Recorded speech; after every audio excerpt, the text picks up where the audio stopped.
It seems like conservatives are very aware of how the logic of the state Yes. can undermine civil society. Sure. But it seems like the market is just as apt, if not more, to undermine civil society. But it seems like a lot of today's conservatives don't think a lot about that.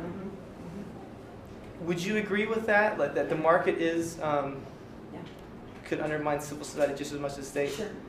And if so, why aren't conservatives thinking about this really today? And what would you say to conservatives about this? Well, I mean, I think the answer clearly is yes, that the certain forces of marketization, let's say, where everything is defined in and through the market, everything, you believe everything has a price, everything can be turned into a commodity, that kind of mentality, deriving from market relationships or a certain version of them, is obviously enormously destructive of the things we've been talking about here tonight. I think if you want to go to find a sort of modulated critical position on the market, I would say that some of,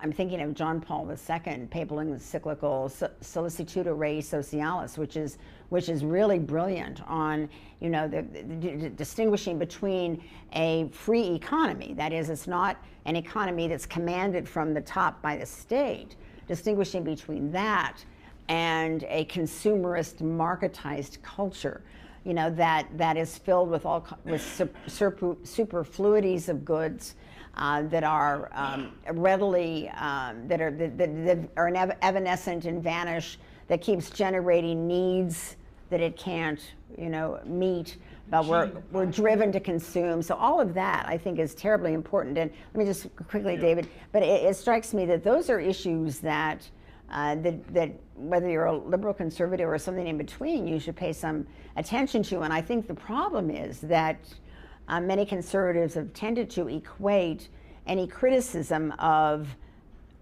the way the market functions with an attack on a free economy. So I think you really need to distinguish between, you don't have a command and control economy, don't have that, but you do have to worry about these other forces. I think you're absolutely right about that, and that's a huge challenge right now, it seems to me.